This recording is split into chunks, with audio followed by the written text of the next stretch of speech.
everyone. So today in this video we will discuss the section 3 of 1967 Pharmacy Act. Okay, Pharmacy Act 1967 का हम लोग section 3 discuss करेंगे, जो कि है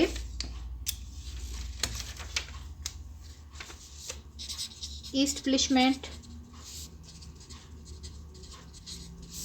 of Pharmacy Council.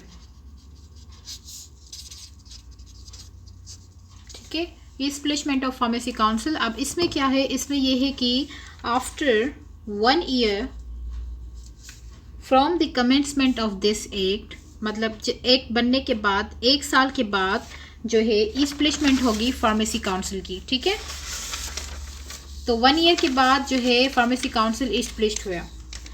अब ये है कि जब ये इस्टेब्लिश हो जाएगा तो नोटिफिकेशन आएगी सेंट्रल गवर्नमेंट के थ्रू. सेंट्रल गवर्नमेंट नोटिफिकेशन देगी. ठीक है, सेंट्रल गवर्नमेंट नोटिफिकेशन देगी किसमें? ऑफिशियल गैजेट में.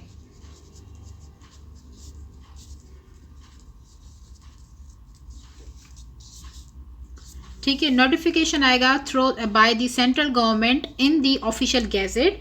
तो उसको जो है नोटिफिकेशन में क्या आएगा कि जो भी काउंसिल बनेगी, फॉर एग्जांपल पाकिस्तान की काउंसिल बन रही है, फार्मेसी काउंसिल पाकिस्तान की अगर बन रही है तो उसको हम नेम देंगे पाकिस्तान फार्मेसी काउंसिल.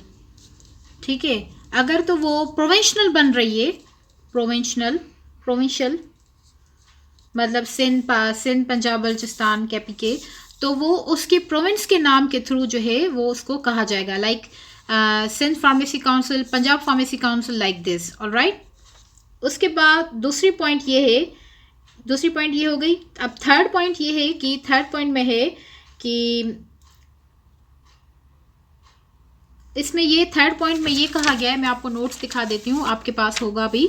तो थर्ड पॉइंट क्या है? Each of pharmacy council establish under subsection 1 shall be a body corporate having perpetual succession and common seal with power among others to acquire, hold and dispose of property and shall by its name sue and be sued. Means ये है इसका कि अगर कोई भी drug inspector अगर किसी भी स्टोर या किसी की भी प्रॉपर्टी पर अगर वो सील करता है और उसको जस्टिफाई नहीं कर सकता, कोई प्रूफ नहीं दे सकता उसके लिए, उसके सीलिंग के लिए सील जो किया है, तो उस जो है ड्रग इंस्पेक्टर पर जो है सज़ा मिल सकती है उसे, और उसी पे ही जो है इंक्वायरी बैठ सकती है. ओके, तो इस पैराग्राफ का मतलब ये है, ये वाला.